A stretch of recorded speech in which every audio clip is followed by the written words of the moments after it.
Hello friends, स्वागत है आपका हमारे यूट्यूब चैनल कॉम्पिटिटिव वर्ल्ड में।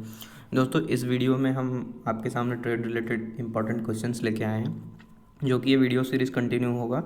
ये हमारा सेट 1 है और ख़ास इंपॉर्टेंट बात, ये इंग्लिश में है। ठीक है, तो जो लोग हिंदी के लिए हैं वो इस वीडियो पे ना जाएं, क्योंकि इसमें हिंदी कंटेंट नहीं, इंग्लिश है। और जो लोग इंग्लिश में क्वेश्चन चाहते हैं वो इस वीडियो को एंड तक देखें। हर एक वीडियो में कम से कम 20 से 25 क्वेश्चंस होंगे आपके, तो आप इस वीडियो को बने रहें।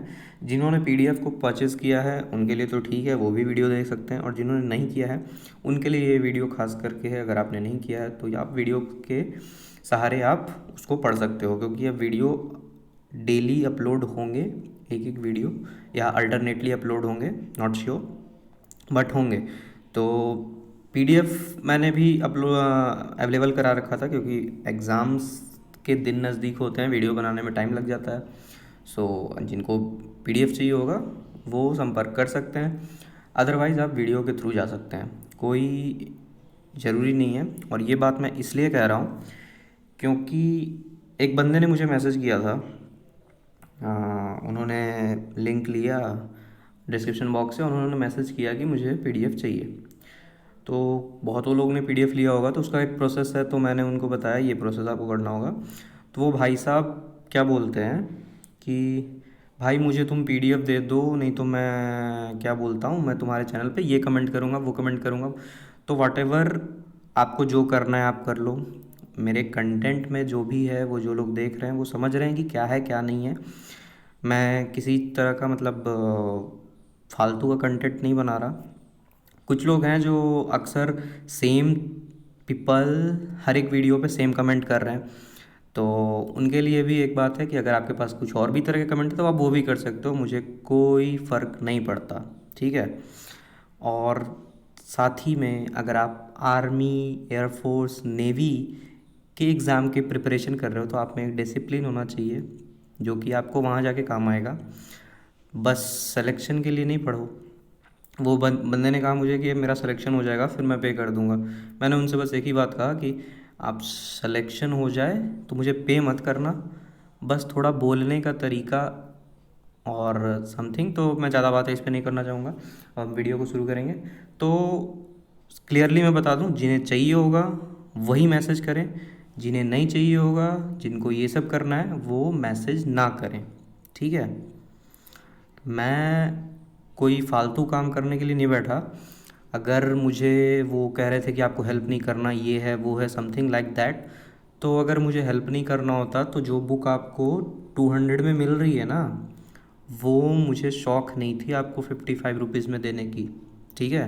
मैं सिंपली आपको बता देता कि भाई यहाँ पे जाके 200 की बुक आप परचेज़ कर सकते हो, मुझे इतना ही बताना था बस।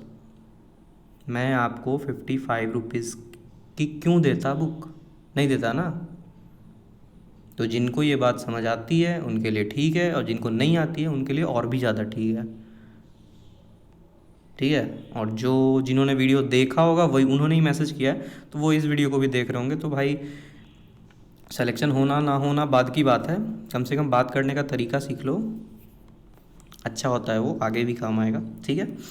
फिर वीडियो शुरू करते हैं हम अपना नेक्स्ट क्वेश्चन। इसमें 20 से 25 क्वेश्चन होंगे, और इसमें सारे ही ट्रेड रिलेटेड क्वेश्चन होंगे, कहीं भी कोई जीके, मैथ्स और इंग्लिश का क्वेश्चन नहीं होगा।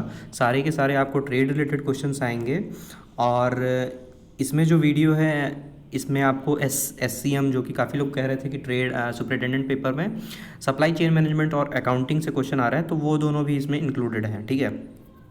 तो आइए शुरू करते हैं हम हमारे वीडियो को। वीडियो को एंड तक जरूर देखें, सारे क्वेश्चन अच्छे हैं, कोई भी क्वेश्चन आपके एग्जाम में पूछा जा सकता है, या तो डायरेक्टली और इनडायरेक्टली। अगर आपने देखा होगा, पढ़ा होगा, तो आप उसको करने में आसानी होगी। साथ ही मैं आपको बता दूं, यहाँ जो हर एक क्वेश्चन है उसके 4 ऑप्शन हैं, या किसी में 3 भी ऑप्शन हो सकता है, किसी में ट्रू फॉल्स और स्टेटमेंट वाइज भी क्वेश्चन हैं इसमें।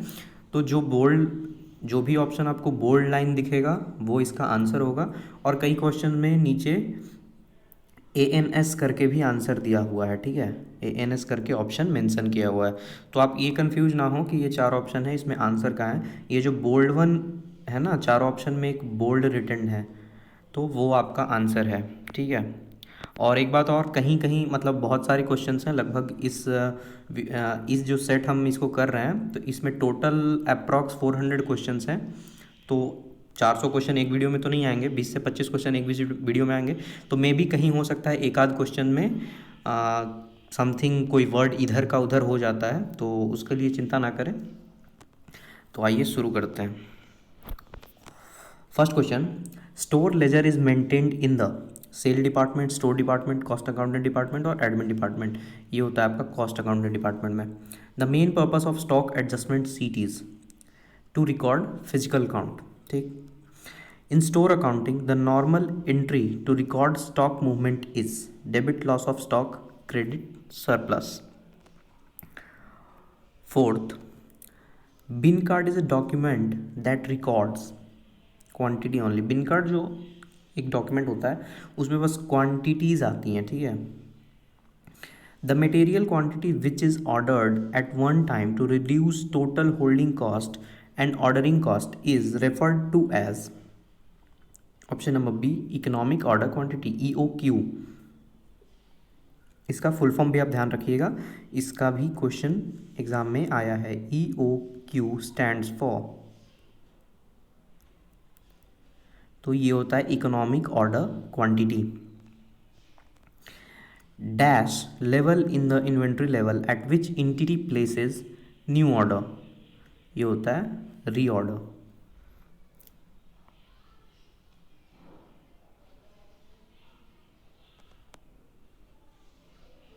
ये 6 के बाद शायद थर्ड नंबर क्वेश्चन जो है वो रिपीट हो गया है, या फिर सॉरी थर्ड नंबर नहीं, second number, may be second number question यहाँ पे रिपीट है, इस पे आप ध्यान ना देंगे। ठीक है। Question number 7, accounting furnishes data on. तो यहाँ आपका आंसर ऐसे मेंशन कर दिया गया है, आंसर ऑप्शन नंबर डी, मतलब all the above. Income and cost for the managers, financial conditions of the institutions, companies tax liability for a particular year, accounting furnishes data on. इन तीनों में से क्या, या फिर तीनों, तो आंसर आपका हो जाएगा all the above.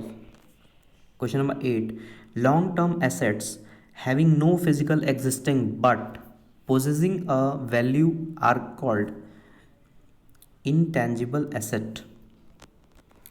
Question number 9, the assets that can be easily converted into cash within a short period that 1 year or less are known as, उसको हम करेंट एसेट से बोलते हैं, ठीक है, करेंट एसेट के नाम से जानते हैं। The asset that can be easily converted into cash with in a short period, कोई एक एसेट है जो कि बहुत ही कम समय में कैश में कन्वर्ट हो जाए। एग्जांपल के तौर पे आप देख सकते हो 1 साल और उससे कम में, तो उसको हम किस तरह का एसेट कहेंगे, तो उसे हम करेंट एसेट बोलते हैं, ठीक है। इसका भी आंसर होगा, हाँ देखो यहाँ पे आंसर है आपका ऑप्शन नंबर ए है आपका, वो करेंट एसेट करेक्ट है। फिर question number 10, copyrights, patents and trademarks are, ये तीनों जो है वो क्या है, वो है आपका इंटेंजिबल एसेट्स। ये तीनों आपके इंटेंजिबल एसेट में आते हैं। The debts which are to be repaid within a short period, a year और less, are referred to as current liabilities. तो ये सब जो क्वेश्चन आपके चल रहे हैं ना, ये आपके अकाउंट सेक्शन में आते हैं, ठीक है। अकाउंटिंग में दो तरह से क्वेश्चन ज़्यादा पूछे जाते हैं, या तो आपको लॉजिकल क्वेश्चन आ रहे हैं एक पेपर में, या तो आपको जो कॉन्सेप्चुअल आ रहे हैं वो अकाउंटिंग से आ रहे हैं, और या फिर आपको SCM मतलब सप्लाई चेन मैनेजमेंट से पूछे जा रहे हैं। जो भी एकदम टू द पॉइंट क्वेश्चंस हैं वो क्वेश्चन आपको इन दोनों टॉपिक से आ रहे हैं। तो अभी जो क्वेश्चन आपके चल रहे हैं वो अकाउंटिंग सेक्शन से हैं, इसके बाद आपको SCM से भी क्वेश्चन मिलेंगे। Question number 12, gross profit is, gross profit क्या है, तो वो है आपका excess of sales over cost of goods sold. Question number 13, net profit is computed in the profit and loss account, balance sheet, trial balance और trading account. Option number A जो है आपका करेक्ट है, profit and loss account.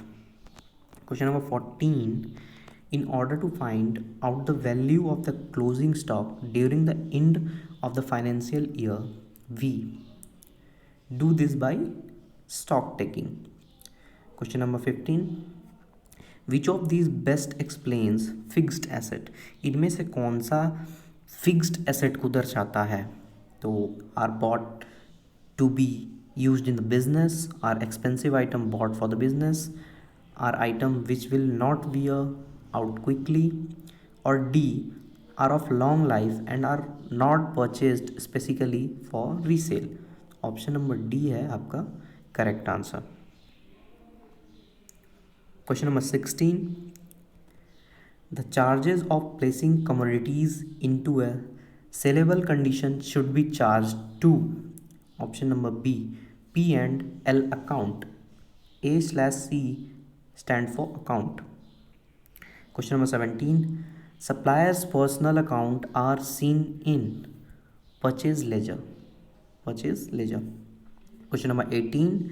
If you want to ensure that your money will be secured if checks sent are wasted in the post, you should cross your check account payee only, not negotiable. Question number 19. Accounts discounts received are deducted by us when we pay our accounts, deducted when we receive cash, given by us when we sell goods on credit, none of this. Answer होगा आपका option number A. Question number 20. Sales invoices are first entered in the cash book, the purchase journal, the sales journal और the sales account. Option number C is the correct answer. Sales invoices are first entered in the sales journal. तो ये थे आज के हमारे 20 questions. Next questions हम देखेंगे next video में। सो लास्ट वीडियो ख़त्म होने से पहले मैं एक बात फिर से आपको बता दूं, please behave like a educated person, not behave like illiterate. So कुछ भी कमेंट करने से पहले या फिर मैसेज करने से पहले आप सोच लो कि आप एक एजुकेटेड पर्सन हो। दूसरी बात, मैंने किसी को फोर्स नहीं किया, मैंने ये नहीं कहा कि आप लोग सब मुझसे लो ही। मैंने ये भी कह रखा है वीडियो में, आपको अगर बाहर से लेना है मुझे बता दो, मैं आपको वो भी बता दूंगा, ठीक है। एंड जिन्हें मेरे पास से लेना है वो ले सकते हैं, और बहुत लोगों ने लिया है, बहुत लोगों ने अच्छे रिव्यू दिया है, बहुत लोग ये कह रहे हैं कि बहुत यूज़फुल है। और बाकी वीडियोज़ तो बन ही रहे हैं, क्वेश्चंस जो ये क्वेश्चंस आपको PDF में मिलेंगे, इसके वीडियोज़ मैं यहाँ भी डाल रहा हूँ। तो आप अगर नहीं लेना चाह रहे हो, आपको उस तरह से चाहिए, तो आप वीडियो के थ्रू जा सकते हो। क्वेश्चंस आप देख सकते हो, यहाँ से आप स्क्रीनशॉट लेके अपना रख सकते हो। हर एक क्वेश्चन पे लगभग स्क्रीन रुकती है कुछ देर, तो आप स्क्रीनशॉट लेके रख सकते हो। फाइनली जो लोग चैनल पे नए हैं वो चैनल को ज़रूर सब्सक्राइब कर लें, लाइक करें, शेयर करें। एंड जिनका भी पेपर होना है वो लोग अगर पेपर दे के आते हैं, कुछ मेमोरी बेस्ड क्वेश्चंस उनके पास होते हैं, तो मेरा चैनल डिस्क्रिप्शन बॉक्स में मेरा लिंक है, आप वहाँ से मुझे शेयर कर सकते हो अपना रिव्यू एग्ज़ाम का, ठीक है। साथ ही में अभी नासिक सेंटर में जो देवलाली पे पेपर हुआ है SK और सुपरिटेंडेंट और स्टोर कीपर का, उसका मैंने देखा कि एक चैनल पे अपलोडेड है कि रिज़ल्ट आउट हो गया, और मैंने भी देखा कि रिज़ल्ट वहाँ कुछ अपलोड किया हुआ है लिस्ट, बट मेरे थिंक में वो करेक्ट नहीं होना चाहिए जहाँ तक मैं सोचता हूँ, क्योंकि आपको 27 को पेपर हुआ था, 28 को पेपर हुआ था, और 2 तारीख को आपको शायद रात को या सुबह जब भी उन्होंने अपलोड किया, तो दिन आपके कितने हो गए 5, और 27 को SK का पेपर था, 28 को SS का पेपर था, मतलब स्टोर कीपर और स्टोर सुपरिटेंडेंट। तो 27 को भी लगभग 6000 बच्चे ने एग्ज़ाम दिया, और 28 को भी लगभग 6000 प्लस बच्चों ने पेपर दिया। तो अप्रॉक्स अगर आप देखो तो 12 से 13,000 बच्चे का पेपर 5 दिन में मैनुअली चेक होना बहुत ही डिफ़िकल्ट है। मतलब इतनी जल्दी चेक तो OMR सीट भी नहीं होती। जो हमारा SSC रेलवे और बैंक का पेपर होता है जहाँ हम OMR करते हैं और ऑनलाइन पेपर देते हैं, उतनी जल्दी OMR सीट भी चेक नहीं होती थी जब हम ऑफलाइन OMR देते थे तो। और यहाँ तो मैनुअली चेक करना है, जिसको आपने टिक किया है, ये किया है, वो किया है। तो और दूसरी बात, ये तो हो गई एक लॉजिक हो गया, मतलब मेरा थिंक है पर्सनल। दूसरी कि ना ही वहाँ उस लिस्ट में आपका एडवर्टाइजमेंट नंबर मेंशन है, किस एडवर्टाइजमेंट नंबर का पेपर हुआ उसका रिज़ल्ट है ये, ना ही कोई एग्ज़ाम डेट मेंशन है किस तारीख को रिज़ल्ट तो आता है, तो उसका मे एक डेट तो होना चाहिए कि इस तारीख को जो पेपर हुआ था उसका रिज़ल्ट है ये। साथ ही आप अगर नीचे देखोगे तो ना ही उसमें कोई साइन है किसी भी कंट्रोलर ऑफ एग्जामिनेशन या फिर किसी भी कमांडेंट या फिर किसी का भी, ना ही वहाँ का साइन है। बस एक लिस्ट है वो, जिसमें सेंटर का नेम पता है, कुछ रोल नंबर्स हैं, ट्रेड हैं, पोस्ट हैं, और एक स्किल टेस्ट का डेट है। तो मे बी सही भी हो सकता है और नहीं भी हो सकता है, ठीक है। तो 50-50 चांसेस हैं। जैसे ही कुछ कंफर्म होता है मैं आपको बता दूंगा, ठीक है।